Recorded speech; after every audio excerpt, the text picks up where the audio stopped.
Of a 15-year-old high school student caught in the middle of a subway melee is now suing the NYPD and New York City. Everyone's pointing fingers here after cops and students traded blows on the J Street Metrotech subway platform last Friday. But Police Commissioner James O'Neill says the buck stops with the NYPD. Listen. Any violence on a subway platform is especially dangerous. People have a responsibility, a duty to comply with the police. If there's a fight, and I know it happens with young kids, I understand that, but when the police come, they need to stop. All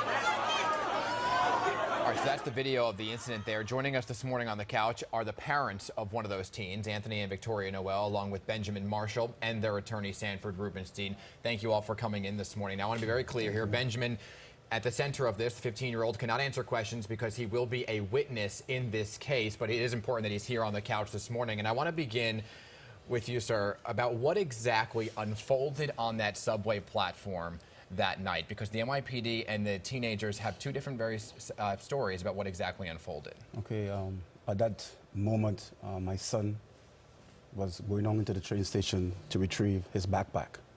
And entering the train station, he saw a melee that was happening. When he passed by, a friend of his called him out. And when he looked around, he was punched in the head several times by a sworn officer of the law. So you're saying that Benjamin was not part of what that original melee was. He was walking by and kind of got pulled into it. And got pulled into it. So the video we show has Benjamin throwing punches back towards the police officer. Well, I wouldn't suggest it was punches. He was trying to defend himself. He's flailing his hands because he had already been punched multiple times in the face by this police officer. So would you say it was more so self-defense of what was happening with that officer? Because there certainly does look like there are punches being thrown by some of the teenagers. He's trying to stop the punches. So you're not saying that he was attacking that police officer in any way? That's correct. And I want to talk about what happened after the arrest then took place of Benjamin. He was brought to the police precinct. And Victoria, you were saying that it was quite some time before you were actually able to see your son, and you take issue with that. Oh, definitely. We got there maybe a little after 6, yeah. And we never got to see him until the next day after 12.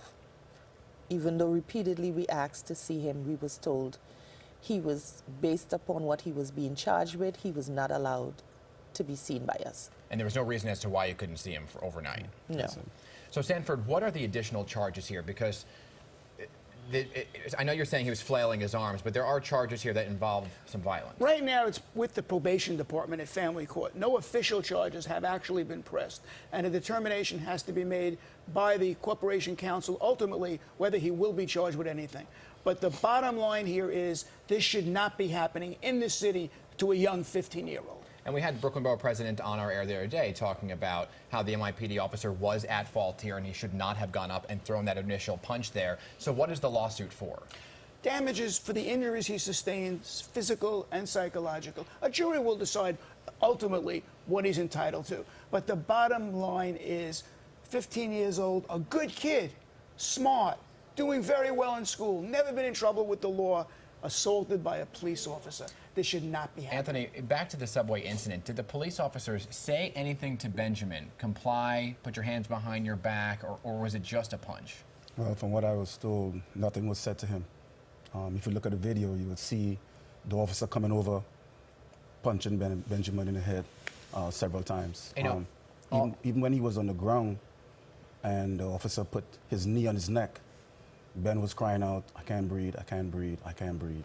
You know, we had the Brooklyn Borough President here the other day talking about how he was going to hold a forum to talk to teenagers about how to deal with the NYPD. Have you had a conversation with Benjamin about what happens if you encounter law enforcement, and what kind of conversation is that like? Numerous times. It's sad to say, but you have two strikes against you. You're a black man, and you have the color of your skin. So that's two strikes, and you know, you try your best to stay away from the police department.